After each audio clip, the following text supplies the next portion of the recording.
Yo, yo, yo, what's happening? Welcome to the Cooler Heads reaction portion of the channel. I'm your host that does the most. As y'all know, Brand from Marcel. And today, man, we're reacting to a video from one of my favorite podcasts out there, the Daily Wrap Up Crew. And they had the great Dr. Umar Johnson on their show. And one of the topics that they was discussing was interracial dating. Now, the question of the day, the main question of this video is, can you be pro-black while dating outside of your race? So that's the question that they're going to ask Dr. Umar, and Dr. Umar is going to give his response, which you already know if you know about Dr. Umar. He's going to argue that you cannot be pro-black and still date outside of your race. Now, I'm going to attempt to argue the opposite. I'm going to attempt to use Dr. Umar's own talking points against him, and I'm also going to prove why interracial dating should be something that more black people should consider. Yes, and even if you're pro-black, you should consider this. And I'm going to give some interesting takes, so I hope that you guys all enjoy my takes. If you disagree, you disagree. Comment below and let me know that you disagree. If you like the video, like the video. If you appreciate my stance on it, comment below and let me know that y'all appreciate it. Subscribe to the channel, hit the notification bell. And now, without further ado, let's get into this video. So I'm going to first watch the video, might give a little bit of little commentary here and there during the video, but I'm going to save my final thoughts for towards the end of the video. So stay tuned for that. And without further ado, let's get into it. Had a lot of conversations with people about this topic, a lot of heated debates. People want to know, can you be pro-black and date outside your race? Absolutely not. And I got my good brother right here, who's an advocate, and he says that you can be pro-black and date outside. Impossible. You cannot. Marriage is a business. When you get married, you commit your mind, your body, your heart, your soul, and your pocketbook. Your savings, your estate, your wealth. You commit that to that person you're married to. See, when you marry, you don't marry an individual. You marry into a race. You marry into a community. So I didn't marry a Jewish woman. I married into Jewish society. I didn't marry an Asian woman. I married into an Asian family. There's no way you can claim to love black people, especially as a black man, knowing that only 1 out of every 4 black women will get married in her lifetime. We have the lowest female marriage rate in the country, 25%. That means 75% of black women will never, ever know what it feels like to be proposed to. And if you care about the black community, you got to care about saving the black family, because the family is the essential institution of a community. And the only way you can save a family is to build a family. You can only build a family with a black woman. Absolutely not. You cannot talk black and sleep white. And why would the original man want a member of the race that enslaved and dehumanized you to carry your seed? Why would I, after the rape and the lynching and the slavery and the Willie Lynch and the Jim Crow and the police brutality and the economic apartheid and the gentrification and the AIDS and the Ebola, the West Nile, the COVID, the genetics, the eugenics, why would I want to take my original seed, God's seed, and put it in a cave-dwelling organism? Why would I want to do that? Go ahead. Yeah, we need to hear you, brother. The mic is. Yo, man, I love Dr. Umar, man. I love Dr. Umar. He's very passionate when he speaks. The brother, man, he's very knowledgeable on a lot of things, but when it comes to this, man, I just totally disagree. Now, look, if he would have told this to me like how he actually did tell this to me, like not actually like telling me like directly, but I've known about Dr. Umar for years. But if this was like 10, 13 years ago or so, I probably would be like, woo, I would be, going crazy for what he said. Like I would agree 1,000% because I used to be in that headspace, right? But as I got older and matured and read more and, experienced life more, you start to gain more clarity and more perspective on how the world actually works. And you start looking at just different tactics that could be employed, and that's kind of like what I'm going to try to uh, impart on you all. So let's continue listening to what Dr. Umar has to say. Let him get all of his points out, and then, like I said, stay tuned for the end of the video because I'm gonna be dropping my thoughts. So stay tuned. It's yours, Ace. Yeah. I want to incubate my son, my daughter, in the womb of the people who have destroyed my people in this world. Now, let me say first, when I made this argument, I wasn't necessarily talking about white women, obviously. Now, I mean, there's other races out there. But And they hate you just as much. But what I'm saying, all right, so you said yourself earlier that they're black. And one thing, let's get it straight, man. I agree with a lot of the things that Dr. Umar is saying. In general, yeah, he's kind of right on that. You know, like other races of people do kind of like look down upon black people. This is a fact, but that's what I attempt to do on this channel, on the Cooler Heads channel. We like to assess things on a deeper level. We like to keep a calm, cool, collective, cooler head. We don't like to just overreact to things, you know, just in the heat of the moment. We don't like to be selectively outraged about certain things. We like to dissect things, and we like to give a nuanced point of view. That's what we aim to do over here. So with Dr. Umar saying what he said, I agree to some degree, but you know, there are things that we need to change about ourselves and our culture if we also want that type of respect, you know. So let's just finish, man, and then we gonna rock, man. We gonna rock. Black people among us that are not for us. True. So, Man, that's a fact. with that being said, there are people of other races that are more for us than there are our people. Describe for us, please. When you go to Dr. Umar setting them up, man. Come on, Ace. Don't disappoint me, man. Come on, Ace. protests for black rights and police brutality and stuff, and you see other races that are out there that and they're black. Come on, man. You could have used mad other examples besides the police brutality protests, such as the Black Lives Matter. That's obviously what he's referring to. So he could have used, you know, marches and protests during the 60s, the civil rights era, or prior to that. He could have used, you know, the abolitionist movements. He could have used those. He could have talked about the Reconstruction era and, you know, all the abolitionists then. So like he could have used many different historical points, but you know, obviously, like I think most people in general just don't have a firm grip or grasp on history, especially American history, and they wouldn't normally cite that. They're only going to cite contemporary things that just recently happened, and that's on the top of everybody's mind. So I understand why Ace went there, but you know, if I know Dr. Umar, he's gonna really dismantle this argument. But let's continue. Black people that would never be caught out there. I mean, Okay. So because an I'm just all right, go ahead. or a Caucasian showed up for a George Floyd march, Right. that means they give a shit about black people. I'm just saying. Let me ask you this. According to the Pew Research, they said 1 in 5 protesters during the George Floyd protest was black. Okay. 4 out of 5 were non-black. Right. At least 3 out of the 4 were white. So the George Floyd protests were mostly white people. Okay. I didn't know that for a fact, but obviously if you just looked on the TV or if you looked on social media during those marches, you clearly saw there was way more white people than there were black people. And yeah, they definitely outnumbered the Black Lives Matter crew. So like he's right.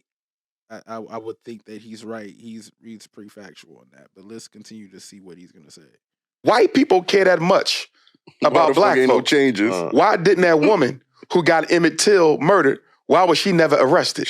Still, If white people care that much, That's a little disingenuous, Dr. Umar. I think because the Carolyn Bryant, I think that's her name, Carolyn Bryant, the one who lied on Emmett Till and got Emmett Till murdered.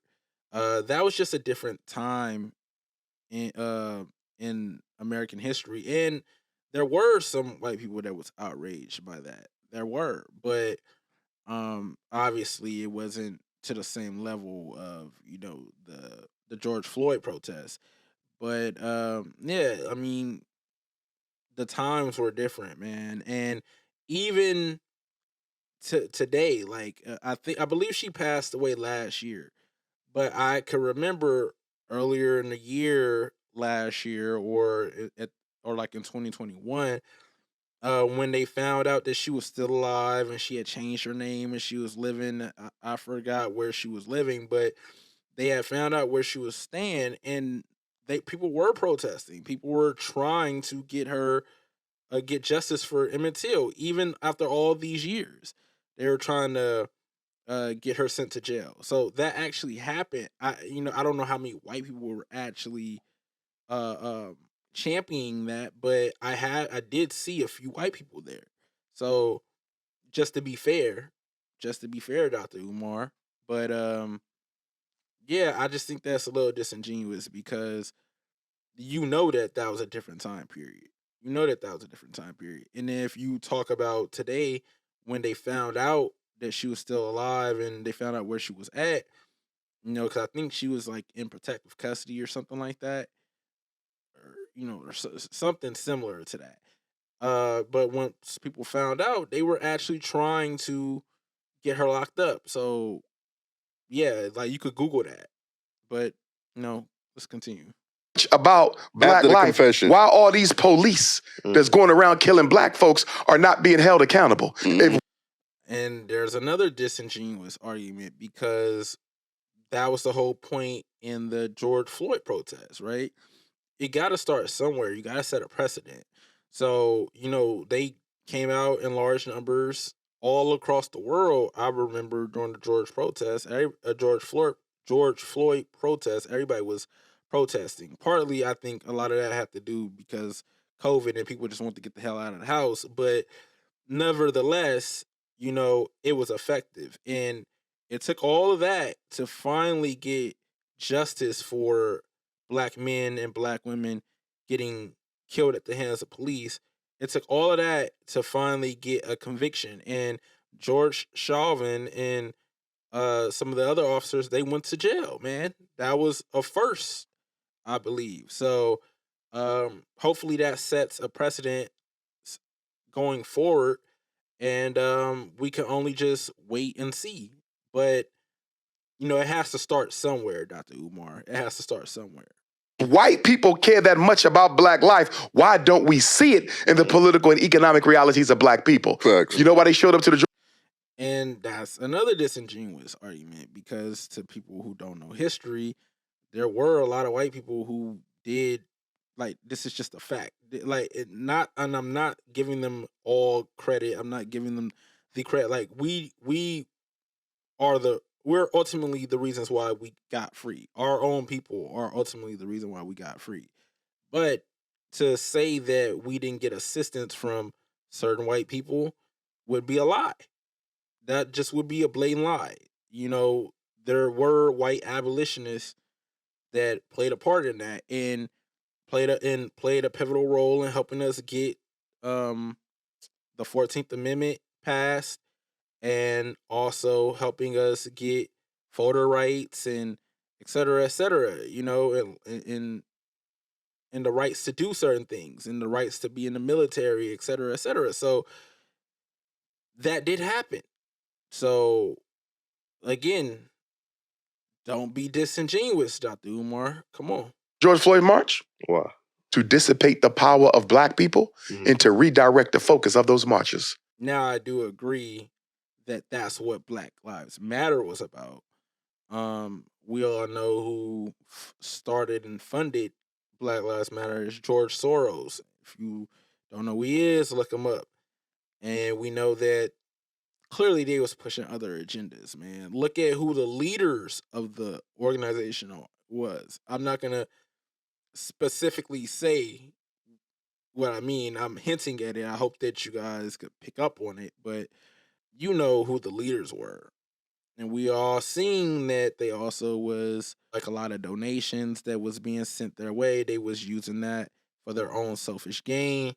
And, you know, they were trying to push other agendas rather than really focusing on what really mattered, police reform, things of that nature. So yeah, that was a trash organization. I've been saying that forever. You could check my track record on that. I've always said that I never rock with Black Lives Matter. So Dr. Umar is right on that. White people outnumber black people 5-1. So if you let them in, they automatically take control by virtue of their numbers and redirect it. And so Nancy Pelosi, the Democratic Party, turned the George Floyd March into a damn celebration for Joe Biden. Joe Biden votes in the Democratic Party. I have my own like take on like the political spectrum, the American politics system. I'm gonna probably do a video on that sometime soon. But I get and I think it's gonna tie into a little bit of what I'm talking about today. If you guys really pay attention, yeah, I think that I could tie in some of the things that I'm saying here into that video. So be on the lookout for that. We got nothing out the march whatsoever because we let it get diluted. Right. You have to keep it all black. The minute you let white people in, because you can't control how many join. There's more. And to some degree, he's right on this, man, because if you know history, man, you know what happened to the Black Panther Party, what happened to all of those groups failed, man. Like they got infiltrated by spies, they got infiltrated by informants, and they took all of those groups down. Arrested a lot of them, murdered a lot of them. The CIA was on top of that shit. Go look it up, man. COINTELPRO. Look it up, man. So he ain't lying. But also a lot of those informants were also black. That's where it gets a little dicey, Dr. Umar. That's where you being disingenuous comes in to play again, because it's like, tell the whole truth, man. Like there was a lot of niggas that was, you know, diming us out. So that's a fact. More of them than us here. You can't control how many join. So the minute you let them in, they now have the power to remake this into whatever they want. And because most Negroes who participated in the George Floyd March made it multicultural, every time we get on the microphone, this is not just about black people. I'm so tired of hearing that shit. It is, though. Everywhere it is you about go, us. it is about us. Yes. But if you notice, when it's about us, it can't be about us. Can't just See, be about us. when the Mexicans shut down the highways in California, nobody tried to multiculturalize that. You understand me? You're not welcome here. Absolutely. This is our thing. Yeah. When the European Jews, this is our thing. Yeah. But soon when black people do it, we got to multiculturalize to do what? Kill the focus of it. Holding hands. Nobody with wants everybody. black people to be free, and they damn sure don't want you to be equal, and they definitely don't want you to have more than they do. So let me help my good brother out, right? So some of the talking points when I do have these conversations with other black men or black women is that, you know, procreating is part of being pro-black, right? Procreating with another black person. So some people will say... Before we get into that, okay, what would be your description of a pro-black person? I hate the term That's a good question. pro-black. Okay. Because I never heard. I need him to define what pro-black means to him before, you know, I dissect, you know, his arguments. Of a pro-Mexican, a pro-Jew. This is how messed up we are. Not you for saying pro-black, but for you to have to define a black person as pro-black. Do you know what that means? right. That automatically means by contraindication that most black people are anti-black. Because they are. Like, you can totally, like, be anti-black by just being neutral, being on the fence about things. That is true. That, like, there's most black people don't think about the collective. They don't think about the community at large. They think about themselves, their own individual lives. That's what most people do in general. So it's not just a black thing, but I think in other communities, they do look out for each other here or there, like to a great degree. Like we don't do that at all. We're trying to start that up, with the Buy Black movement and these terms pro black and stuff like that. But that's not the majority of black people. I don't believe the majority of black people are still out for self, and they don't really think on a collective level. So yes, I would say that most black people are anti-black just because they're more pro me, not pro us, pro me. So by that definition, yes, I would say that small minority that do identify as pro-black, they're probably the only ones that actually care about the collective. So yes, you do have to make that distinction. I'm sorry. That's a fact. Do you feel me? Mm-hmm. If I walk in and you say he's pro-black, because this is what people say when they see me. Mm-hmm. It'll be 1,000 blacks. He's pro-black. Do you know what you're saying about everybody else in here? They're fucking coons. Hey, he said it. He said the C word, man. Because that's effectively what they are, man. Mm-hmm. Do you see what I'm saying? Yeah. We're the only people, the people who are for us are the minority. Think about that. But you have to describe people who care about black people as pro-black. No other group has to do that. And it speaks to how much most of us are anti ourselves. I don't necessarily think that means you're anti-black, because usually when I think of the word pro, usually is the most extreme of something, right? This is why when you have pro-life and everything else, when you put pro in front of something, that means the most extreme. I think people confuse being proud to be black with being pro-black. I think people are proud to be black. I don't see how one could exist without the other. What? If I'm proud to be black, I'm pro-black. I'm for my people. I agree. Yeah, but some people might say, like, when you look up the definition, it might say only supporting black-owned businesses or only to support everything all black. So when you say pro is the most extreme, I'm only buying from black people, I'm only reproducing, I'm only loving black people. It would be impossible to only buy from black people because we don't manufacture and sell everything that somebody needs in order to survive. That's a fact. For me, pro-black means always putting the best interests of my people first in any situation or any decision that I have to make. Okay. You follow what I'm saying? I agree with that. That's my definition of pro-black. But, again, I'm going to use this as is to buffer my argument for why I think that interracial dating is probably what's best for the community. Y'all got to stay tuned for that. Saying you ain't got to be you ain't got to be a black superhero, but I'm going to put my people's interests above anything else in front, above the church, above the mosque, and above other minority groups. My people come first. That's all it means to me. And you ain't got to be extreme with it. You understand me? So people see me when I walk out on the streets, white people will stop and talk. Arabs will stop and talk. I got people who follow my work of every race, and I will respect them as human beings. But when it comes to the struggle, none of your interests matter before my own people.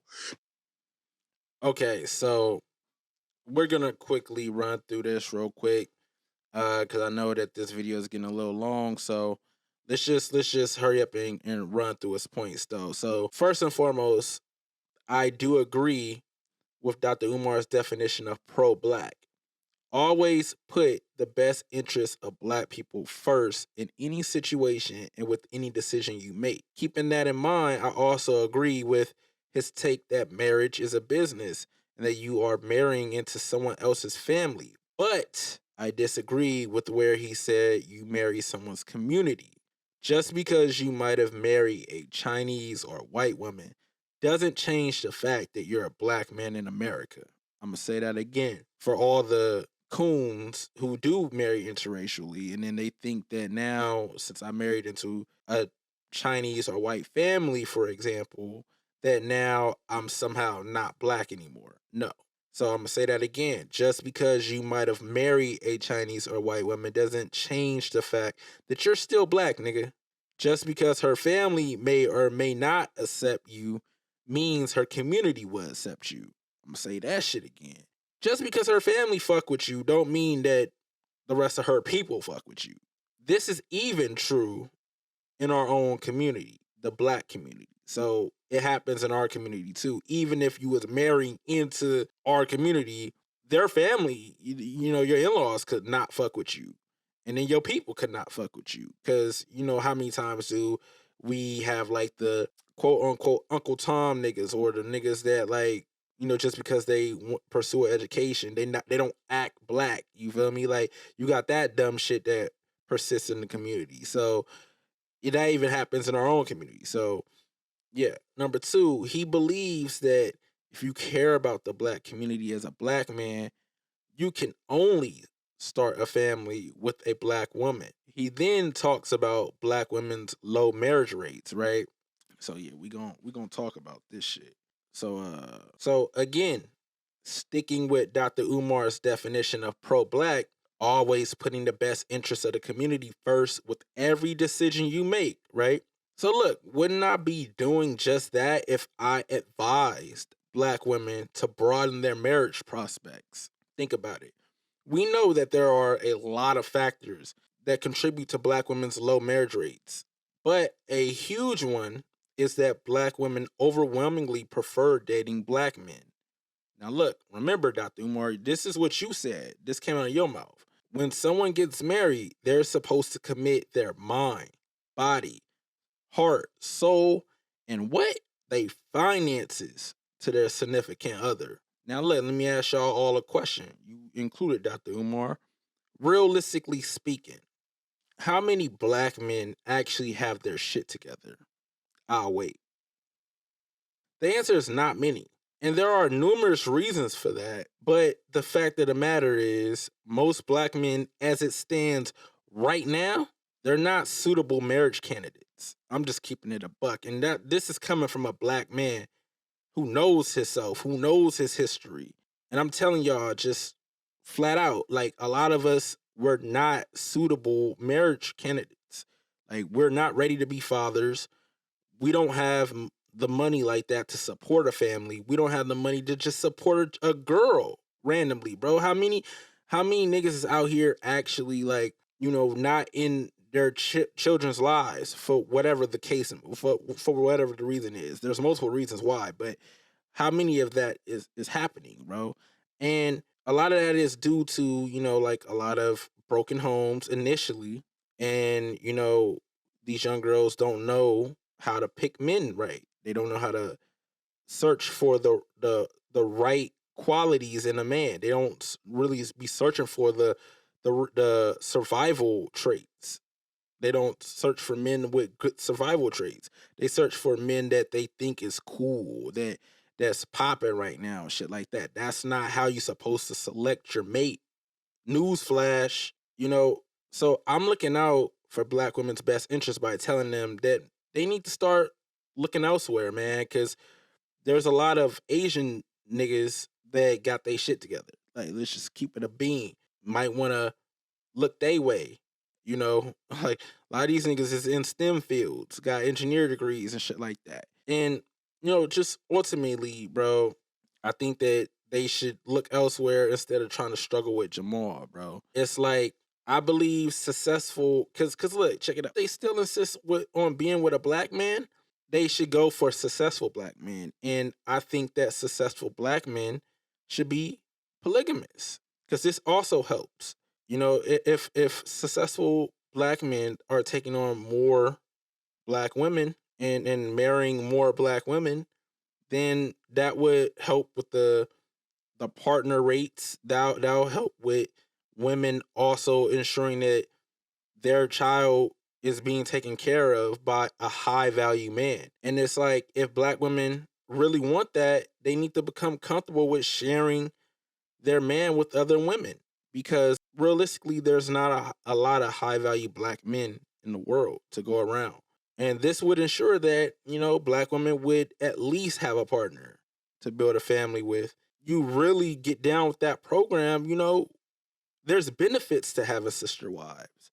There truly is, man. And I'll get into that a little bit later, but there's benefits to having sister wives. So I don't want black women to let their egos get in the way of potentially finding happiness, So let's continue. So Dr. Umar questions. Why would anyone who's black, the original man, I'm familiar with it, want to procreate and start a family with descendants of their oppressors?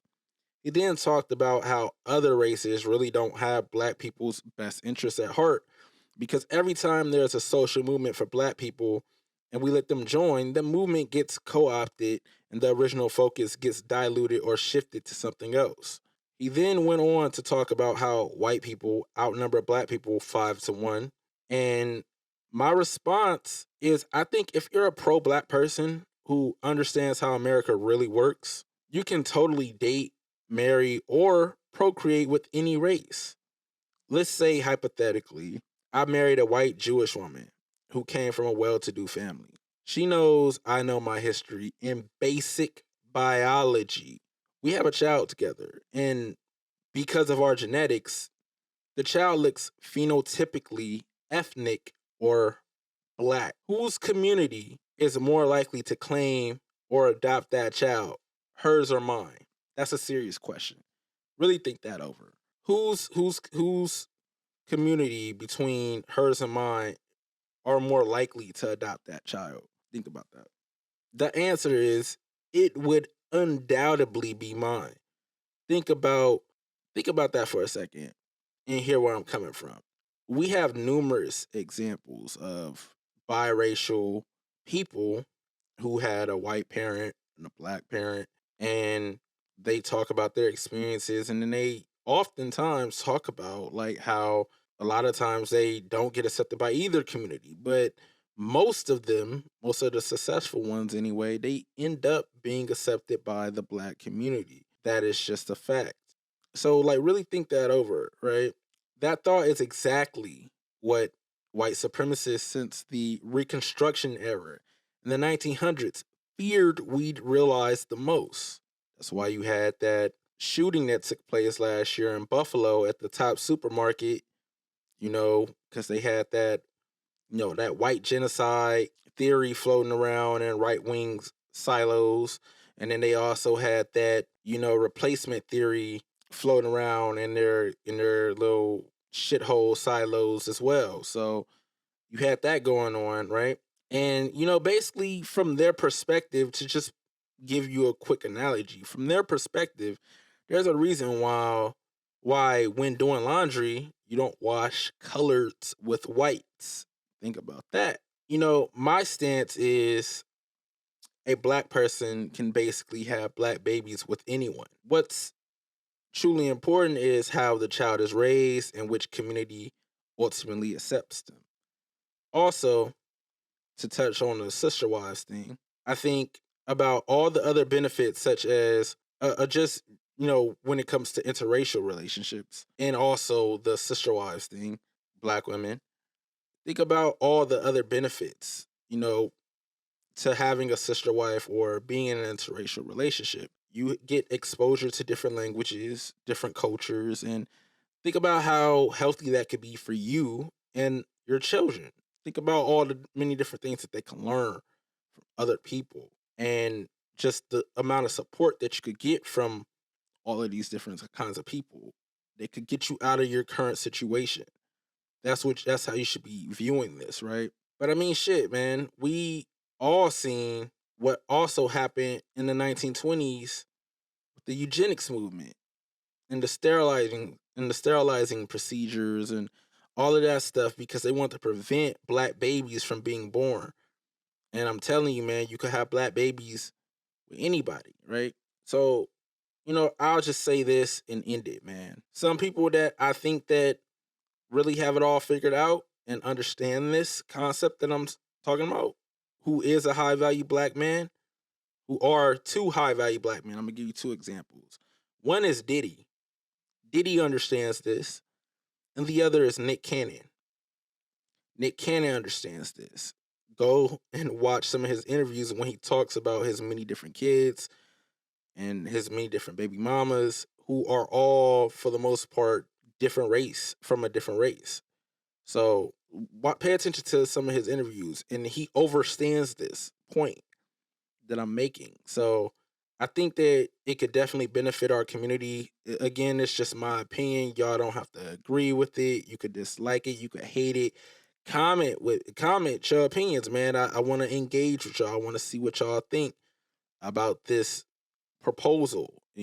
So I mean, I guess that's it for this video. Let me know what y'all think. Like the video, subscribe to the channel, hit the notification bell. And I'll be dropping something else really soon, like something really dope. I did like a nice little sit down with some of the homies, and we talked about a few little things. We had basically a little sit down, so I might be dropping that really soon. I gotta do a little bit of editing. You feel me? Like this shit takes time, so bear with me.